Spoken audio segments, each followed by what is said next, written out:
In 2005, three young software developers founded a website and offered women $20 in cash just in exchange for uploading their own videos. Sounds like a joke, doesn't it? They posted ads on Craigslist and such. They literally begged people. And what was the result? Not a single person was interested.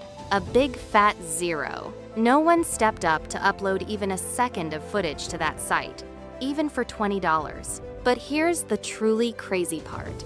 Just 18 months after this disastrous, even embarrassing failure, the same trio sold their company born from the ashes of that discarded idea to Google for exactly $1.65 billion.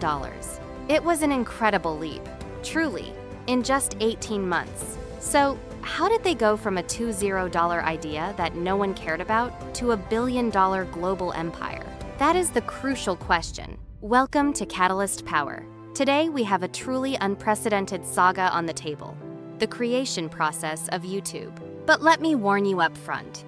We won't be examining this story like an ordinary technology documentary. Today, we are using a very different lens. Today, we are entering a more philosophical dimension. We will decipher YouTube's journey from that dark garage to taking over the world through the legendary Think and Grow Rich principles of Napoleon Hill, who is considered the father of personal development and success philosophy. And we are facing one of the most perfect examples of those principles put into practice. So, we delved into our sources to understand what was happening in the background. What do we have? We have SEC filings regarding Google's acquisition process at the time. That is, the U.S. Securities and Exchange Commission documents. Additionally, we have architectural documents from the platform's early days and, of course, Hill's famous book. And when we look at these documents, we see very clearly that there was actually no straight line of success. When we juxtapose historical data with those chaotic yet fascinating moments of leap in the human mind, it becomes evident that the real trigger for innovation is crises. Let's descend into the heart of those crises then. Our main mission is this: to understand how a group of intelligent masterminds, setting out with a definite purpose, did not give up at that first massive failure, and instead saw the tiny seed of opportunity within the defeat. Seeing that seed isn't just anyone's game, of course. You build a billion-dollar media platform in months. Let's go back a bit to the beginning of the story, to those days of burnout for Chad Hurley, Steve Chen, and Jawed Karim. The PayPal days. Yes, this trio works at PayPal.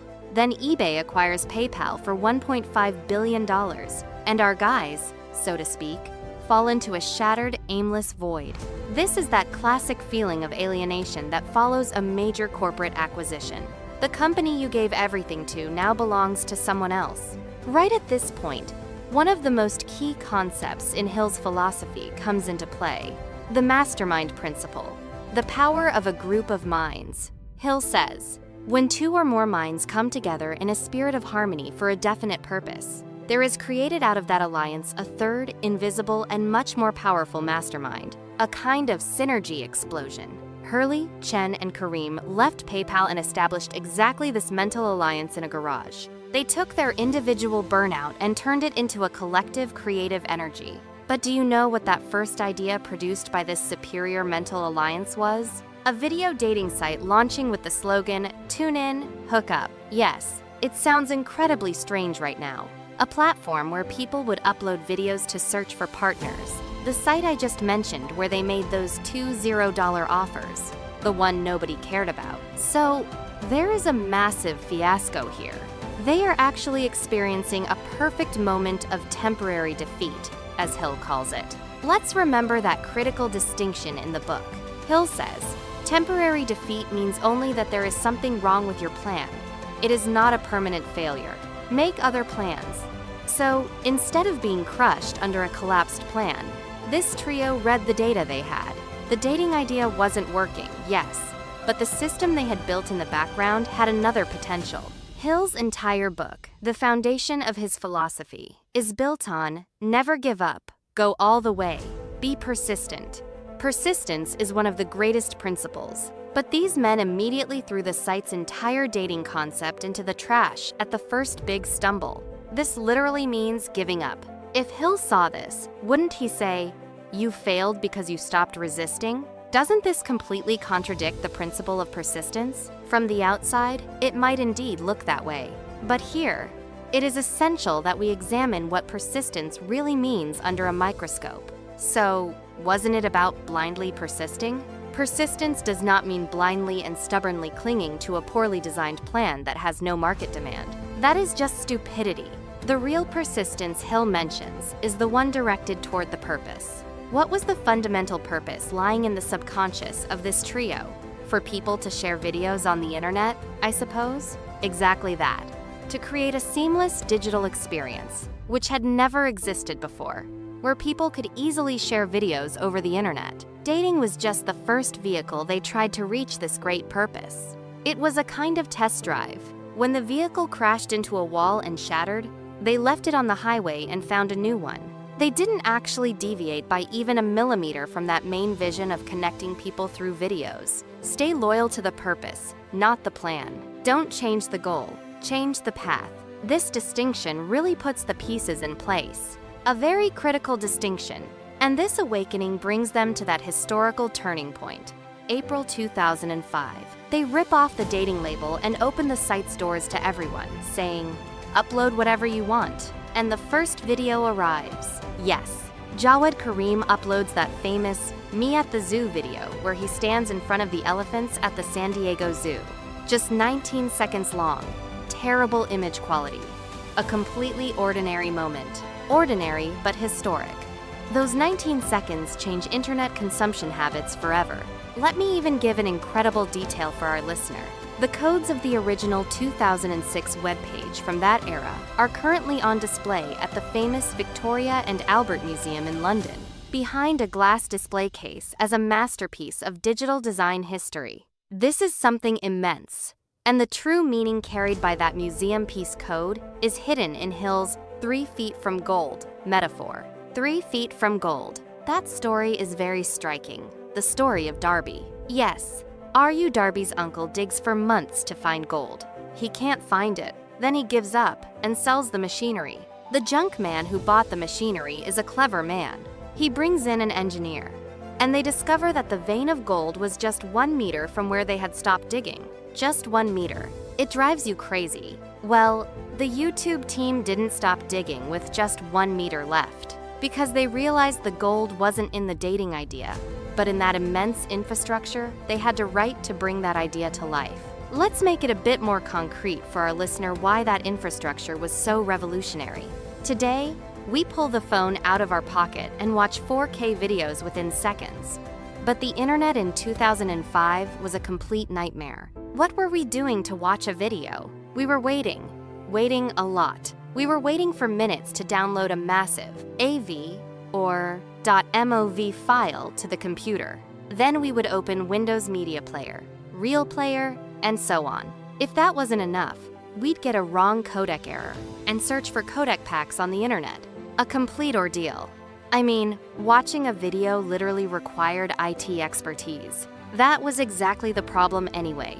Internet videos were an incredibly high-friction experience. It was difficult. Do you know what the real magic of those YouTube codes on display in that museum in London was? Flash Player 8 codec integration.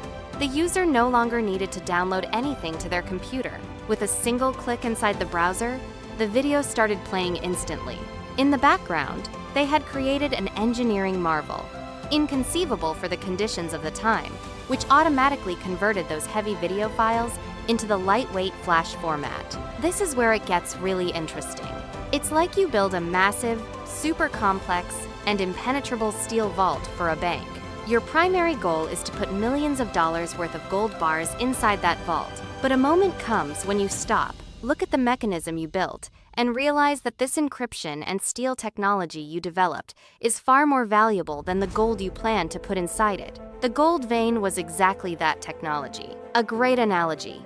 The YouTube team experienced exactly this. That video uploading and conversion technology they developed for the dating site was the real treasure itself. Incredible. That technology overtook the goal and created a brand new and much larger goal. This simplicity and smoothness in the user experience completely set them apart from their competitors of that period. Imagine they are facing $1 trillion Google. Yes, the Google Video Project. However, even Google Video required users to download a specific client, a desktop application, to upload or watch videos. Even Google's own engineers hadn't been able to eliminate that friction. This problem, which YouTube solved in a garage, put them into an unbelievable growth spiral. And what growth it was! A spiral so intense that by the summer of 2006, the system was reaching 100 million video views per day. Easier said than done. 100 million. 100 million views per day. However, success creates a massive black hole within itself this time. Server expenses and bandwidth costs reach astronomical levels. The company is literally about to be swallowed by its own popularity. About to go bankrupt, the crisis bells are ringing. They needed to make an urgent decision, and they went and integrated with the largest social media giant of that time, MySpace. By creating just an embed code, that is, an HTML placement code, they made the YouTube player pastable into MySpace profiles. This is the most savage example of Hill's decision-making principle. Decisiveness. Very bold. When Hill examined thousands of people who had failed, he wrote that the common trait of all of them was indecision and procrastination. Successful people make decisions very quickly and change them very slowly. The YouTube team didn't have a single second to lose. They didn't wait to find a perfect business model or slowly build their own social network. If they had waited, they would have gone under anyway. They went and attached themselves to MySpace's massive user base, like a digital parasite. As MySpace users started using YouTube videos to personalize their own profiles, all the traffic flowed to YouTube's servers. Consequently, brand awareness soared too. Thanks to this unbelievable momentum, they secured vital investments of $3.5 million and $8 million in succession from Sequoia Capital through their old PayPal connection, Rolf Botha. Let's think about this from the perspective of our listener. Here I am going to stop and object to you a little again. Hill constantly says, control your own destiny, maintain your independence. In his book, doesn't being this integrated into MySpace actually mean building your own skyscraper on someone else's land? It could be seen that way.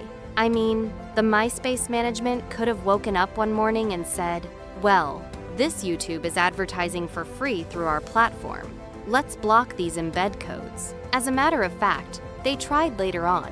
According to Hill's philosophy, wasn't this a very risky, impulsive, and poorly founded decision for the company's future? If we connect this to the big picture, we realize it wasn't like that at all. It looks risky if we look at it from a comfort zone, of course. But you're forgetting that risk of certain death that inaction would bring. Taking quick decisions doesn't mean taking risk-free, cotton-wrapped decisions. Giants like Google Video and Yahoo Video were starting to wake up against them. Their time was running out. YouTube's goal wasn't to settle on someone else's land forever anyway. Their goal was to use that land as a springboard and achieve the status of being the standard video player of the entire internet before competitors could even understand what was happening. Speed was their sole survival mechanism. They risked losing control temporarily because the risk of not gaining market share meant the company's instant death. This aggressive intelligence and risk management shows us the true strength of that initial mastermind group. Truly an incredible chess move. It's like sacrificing a pawn to take the queen, and they continued to grow rapidly. But as in every epic, heroic story, the truly big dragon appears at the very end, right at the cave's exit. Yes, toward the end of 2006, YouTube had grown so much that it was now on the radar of traditional media. The platform was overflowing with copyrighted series, music clips, and movies that people had recorded from TV at home and uploaded. Companies were furious. The largest media giants, like NBC and Viacom, had drawn their swords and gathered their armies to file billion-dollar copyright lawsuits. Even the famous billionaire Mark Cuban came out at that time and mockingly made a statement. Only a fool would buy YouTube, because this site will be torn to pieces by the biggest copyright lawsuits in history. Harsh. but it was logical under the conditions of that day. The moment had arrived when everything, all those efforts in the garage, could turn to ash in a courtroom. This is the breaking point that separates the entrepreneur from the ordinary person. Let's remember that unshakable and, in my opinion, hardest to apply principle in Hill's philosophy. He says, every failure, every crisis carries within it the seed of an equivalent or greater success or benefit. Facing those billion-dollar lawsuits, an average entrepreneur would panic, hide behind lawyers, or shut down the site immediately and run. But the YouTube team decided to solve a legal crisis, not with lawyers, but with a technological innovation. From that seed of crisis, they grew the Content ID system. Yes, I think we should elaborate a bit on the real genius behind that technology for our listener. Think about it. Hours of video are uploaded to the system every minute. It's impossible to watch and find which of these are copyrighted using human power. You can't sit and watch them one by one. YouTube engineers created a digital fingerprint technology that scans the pixels and sound waves of every video uploaded within seconds and matches them with original content in the archives of major media companies. An inconceivable technology for that time. And they went to those media giants who had drawn their swords and made this offer. If you want, you can have your video automatically removed from the system. Or look, this part is great. You can place your own advertisement on this video, this pirated broadcast, and you earn money from the clicks. This is turning the enemy into a revenue-sharing partner, taking the crisis and evolving it into a brand new business model. They literally turned that copyright nightmare, which Mark Cuban said would bring their end, into a massive money-printing machine. I must share that current data from our sources with our listener. What are the numbers? You know this Content ID system. In the time from the day it was created until 2024, it has earned rights holders more than $12 billion from advertising revenue alone. Imagine, the world's largest media companies became the biggest business partners of the platform they wanted to sue.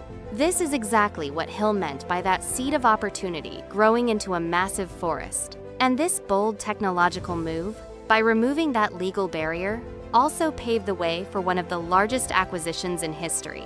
We come to October 2006, to the peak of the story, to one of the most critical leadership moments in Silicon Valley history.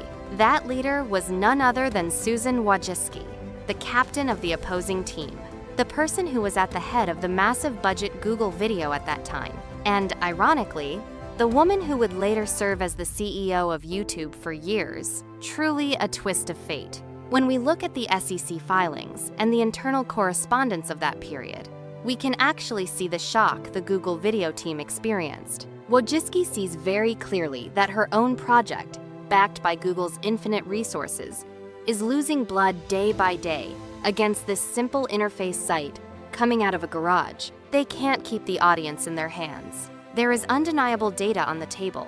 An average manager generally tries to hide this situation. Like trying to prolong the war by increasing the budget, egos come into play. But Wojcicki makes an incredible move. She stands before the Google board and says, "We lost this war. Their infrastructure and community are much better than ours, but we have the money to buy them." Wow. She convinces Google to buy YouTube, the killer of her own project, for $1.65 billion.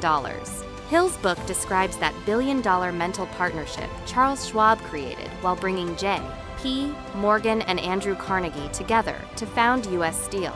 Wojcicki also builds that mental bridge that changed the course of technology history with the same mastery. I will play devil's advocate here again, if I may. Doesn't Wojcicki's open admission of this defeat in Google Video and suggesting buying the competitors look like a big weakness from the outside? I mean, isn't this an "I couldn't do it" confession in the corporate world? Most people read it this way. Yes, like a moment when she should submit her resignation. But when we read it according to Hill's philosophy, isn't this actually the mastery of setting aside a toxic ego to see that big picture? That massive seed of opportunity in front of her? It's as if it's the very essence of real strength. This actually brings a very important question to the agenda. Separating ego from vision is the rarest and most difficult ability a leader can possess. Absolutely. Wojcicki's real persistence wasn't about stubbornly keeping the Google Video project, which bore her name, alive. just like the YouTube founders didn't stubbornly stick to that first dating idea. So, both sides have something in common. Neither of them was in love with plans. They were in love with goals. Wojcicki's ultimate goal was also to make the company she worked for, Google, the undisputed and sole master of the internet video market, which she did. She sacrificed her own project. Yes, but thanks to that egocentric sacrifice, she led Google to one of the most profitable and strategic acquisitions in its history. This is exactly what real persistence is. Being able to accept momentary defeats and flex without losing sight of the big goal.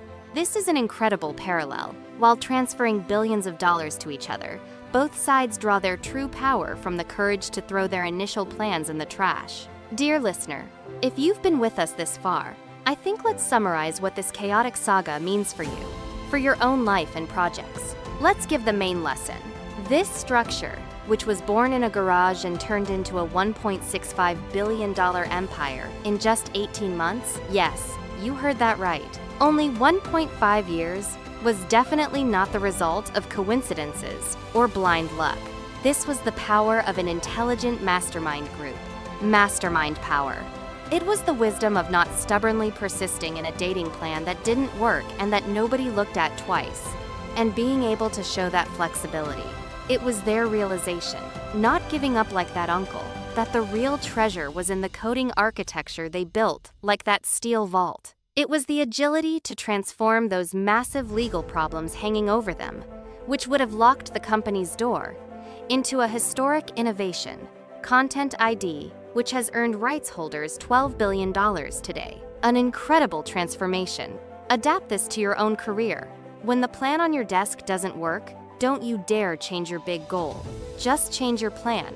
You always have to look for the way out within that temporary defeat. And as we finish Catalyst Power, I want to bring up one last detail that will allow us to look at the historical events hidden in our sources from a completely different perspective. Napoleon Hill, toward the end of the book, Think and Grow Rich, while describing the greatest obstacles to success, writes, "Fear is the tool of a man-made devil," a very powerful and dark sentence. Until today, we have always read this story through the lens of courage. Yes, we always said vision, courage, and assertiveness. So, how do you connect this to YouTube's $1.65 billion moment of sale? Let's think about it like this. Explaining this massive acquisition with just the word vision might be taking the easy way out. Let's bring this fear factor into it. Did Google buy YouTube only because it had a very bright future? Or did it settle for that astronomical price and experience that panic out of the fear of being completely erased from the digital video world and falling behind the market while giants like Yahoo and Microsoft were breathing down its neck? This is an incredible angle. It's not over. On the other hand, let's look at the YouTube founders across the table. Why did they let go of their company so quickly when it was only 18 months old and had massive growth potential? Was it just the allure of the money Google offered?